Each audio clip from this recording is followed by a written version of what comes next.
All right, now we're going to talk about the idea of an electric current. And the story about current starts with the idea of charge. So we've learned that we have two kinds of charges, positive and negative charge. We'll just make up two little charges like that. And we know if they're the opposite sign, that there'll be a force of attraction between them. And if they have two like signs, here's two charges that are both positive, and these charges are going to repel each other. So this is the basic electrostatics idea. And the same thing for two minus charges, they also repel. So like charges repel and unlike charges attract. That's one idea. So we have the idea of charge. And now we need a place to get some charge. And one of the places we like to get charge from is copper wires. A copper atom looks like this. A copper atom has a nucleus with some protons in it, and it also has electrons flying around the outside, electrons in orbits around the outside. So we'll draw the electrons like this. So there'll be orbits around this nucleus. Pretty good circles. And there'll be electrons in these little minus signs. There's electrons stacked up in this. And even farther out, there's electrons. So there's a kind of a interesting looking copper atom. Copper, the symbol for copper is Cu, and its atomic number is 29. 29. That means there's 29 protons inside here, and there's 29 electrons outside. And it turns out, just as a coincidence for copper, that the last orbital out here has just one electron in it, that guy right there. And that's the one that is the easiest to pull away from copper and have it go participate in conduction, in electric current. So when if I have a chunk of copper, every copper atom will have the opportunity to contribute this one lonely electron out here. If we look at another element, like for instance silver has this same kind of a electron configuration where there's just one out here, and that's why silver and copper are such good conductors. All right, so now we're going to let's build a copper wire. Here's sort of a copper wire. It's just made of solid copper. It's all full of copper atoms. And I'm going to put a voltage across this. There's our little battery. This is the minus sign. This is the plus side. And we'll hook up a battery to this. And what's going on in here, inside this copper is a whole bunch of electrons that are associated with atoms. It's a neutral piece of metal. There's the same number of protons as there is electrons. But these electrons are a little bit loose. So if I put a plus over here, that's this situation right here where a plus is attracting a minus. And so an electron is going to sort of wander over this way and go like that. And that's going to leave sort of a net positive charge in this region. And so these electrons are all going to start moving in this direction. And then at the end, here, an electron is going to come out of this battery, travel in here, and it's going to go in there and make up the difference. So if I had a net positive charge here from the electrons leaving and going to the left, this battery would fill those in.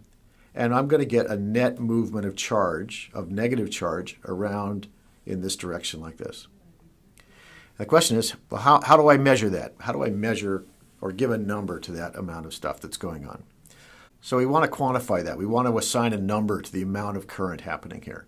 So what we do is in our heads, we put a boundary across here. So just make that up in your head. And it cuts all the way through the copper.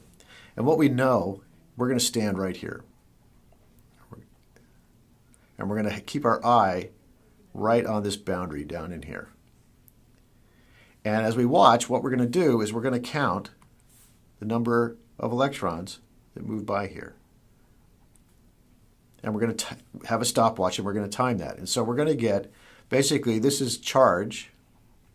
It's negative charge, and it's moving to the side. And what we're going to do is at one little spot right here, we're just going to count the number that go by in 1 second. And so we're going to get charge per second.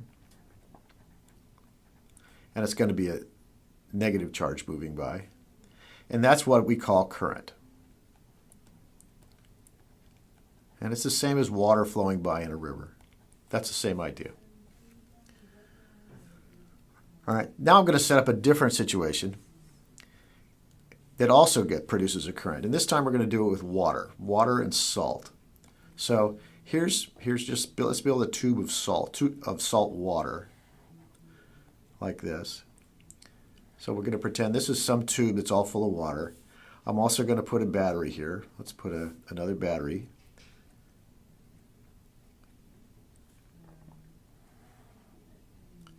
And we'll stick the wire into there, and we'll stick the wire into there. And this is the plus side of the battery, and this is the minus side of the battery. So water is H2O, and this does not conduct. There's no free electrons available here. But what I'm going to do is I'm going to put some table salt in it. This is ordinary salt that you put on your food, and it's made of sodium.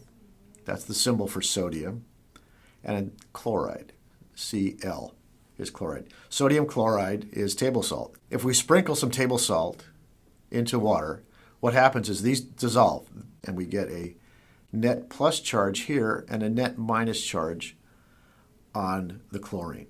So out here is floating around NAs with plus signs and Cls nearby, really close nearby, with minuses.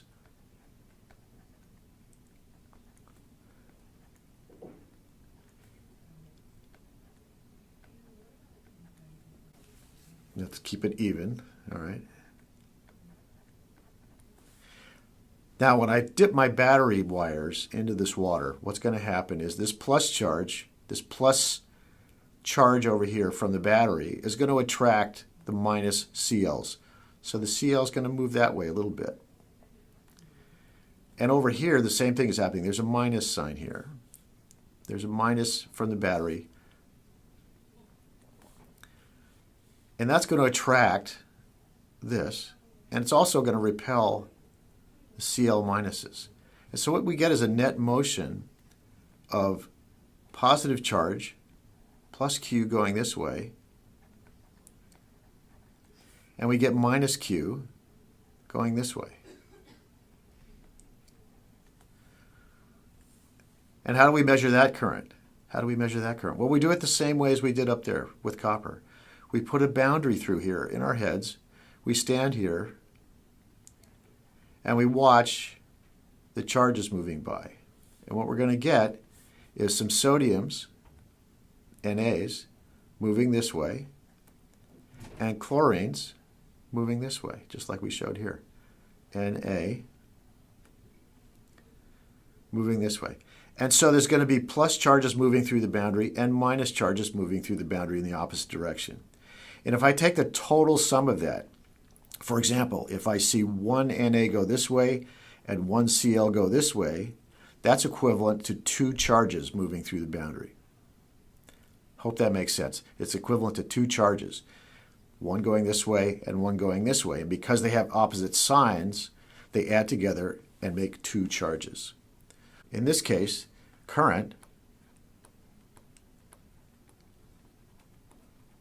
is equal, again, to charge per second.